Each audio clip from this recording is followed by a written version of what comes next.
The National Council for Incarcerated and Formerly Incarcerated Women and Girls is raising awareness about the rising number of women going to prison, especially for drug convictions.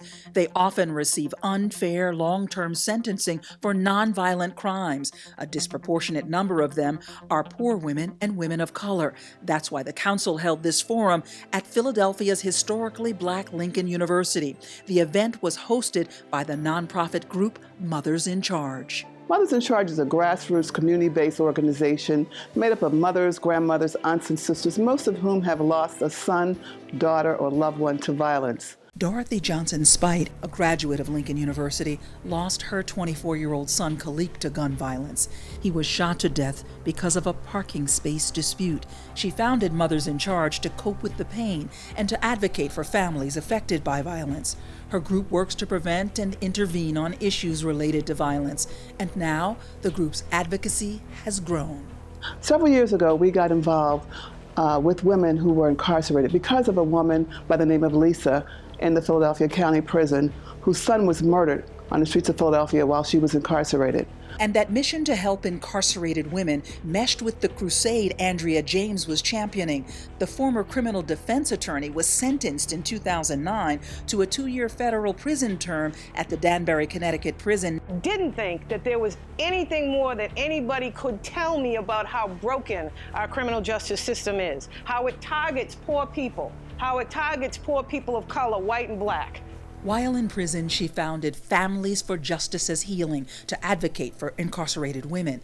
Both Johnson Spite and James realized they had common goals: to fight for women who've either lost their children to violence or who've been incarcerated, to help women heal, and to help women advance their lives and the lives of their children. Oftentimes their children become victims or perpetrators of violence, and that's why we have to do this together. Johnson Spite and James are now supporting one another through a newly formed organization called the National Council for Incarcerated and Formerly Incarcerated Women and Girls. To raise the level of awareness of the fact that we've had an increase in incarceration, a dramatic, increase in incarceration of women, and that women are the fastest growing incarceration population in the country right now. According to U.S. Census data, 200,000 women in the United States are incarcerated in a prison or jail, and that doesn't even come close to the number of women who are involved in the criminal justice system in some way. They could be on probation, on parole, or wearing ankle monitors. Add to that, Black women are incarcerated at more than twice the rate of white women, according to the U.S. Justice Department. But the real victims are children. There are 200,000 women on any given day, but there are more than 2.5 million children that is affecting. The women and their incarceration affects communities even more, because 85% of women who are currently incarcerated are mothers, and the majority of those women were the primary caretakers of their children prior to their incarceration. James adds that more than half the children in the juvenile system have one or both parents who are incarcerated. The National Council for Incarcerated and Formerly Incarcerated Women and Girls is focused on changing policy and legislation to change women's lives behind bars.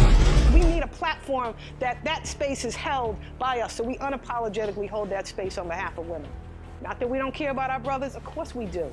But if you change a woman's lives, you change the entire world. Clearly, it is important for women who've been incarcerated to have a voice. The few times that we were invited to speak, most of the conversation was being had around men. Most of the organizing of panels to discuss women in incarceration were women who, or men who had not even had the experience of incarceration. They were academics, they were policymakers. Topeka Sam can attest to that. While serving a federal sentence, she was frustrated over the lack of education programs to help women get jobs after prison. There were knitting and crocheting classes. She said the National Council is critical to incarcerated women. Because we become a network of our own resources. We become help for one another when the states and the cities fail us, because a lot of programs are not offered for federal people coming home. We had to figure out how to organize ourselves so that when this policy is being drafted and created, that we're actually bringing the people to the policy. Because how it's happening now is the policy is written, and it's just crammed down our throats, and we're told this is how it is and this is what it's going to be. And it doesn't work to our benefit. Some 40 women who've been incarcerated attended the forum at Lincoln University. They shared their stories of pain, anger, and frustration. I spent 8 years, 7 months, and 19 days in federal prison for less than $500 worth of drugs. I was sentenced to 13 years, 5 days after I graduated from SIU Carbondale with a bachelor's degree in administration of justice. I was a first-time offender. And I just want to be a part of the movement because it was just such a very, very disturbing part. I'm mentally ill as well. You're not alone, you know. I just couldn't believe I was sentenced to 5 years. Never had a parking ticket in my life. The transition, the struggle that we go through when we're coming out of prison to get things started for ourselves is hard. Sadly, many women who come home do not have the support they need to begin successful reentry. Many programs are geared toward men, not women. Plus, recently released women no longer have the support of those they left behind in prison, so reentry can be overwhelming. I had to get off the subway to catch my breath because it was overwhelming for me. I've been in Philadelphia all my life. Oh, yes, sis. Yes, sis. And I was scared of the subway. Yes, sis. But mixed with the fear and frustration expressed at the forum were feelings of hope and visions of change. I want to be part of the change that I want to see in the world. Yes. You know what I'm saying? So I'm definitely trying to be a model. You know what I mean? I come to work every day. I'm on time. I'm where I'm supposed to be. You know what I mean? I go above and beyond because I want to help make this happen. Because I've been part of the problem for so long. It's time for me to be part of the solution. When I walked into this room today, I didn't know what to expect. But I find so much energy, so much strength, so much encouragement. You guys have empowered me. And it's that strength, support, hope, and encouragement that pushes the National Council to make conditions better for incarcerated and formerly incarcerated women and girls. We're grateful for that, for the sisterhood, because that's what it is. It's about continuing to build our sisterhood, because we're connected in so many ways. I love you. I love you.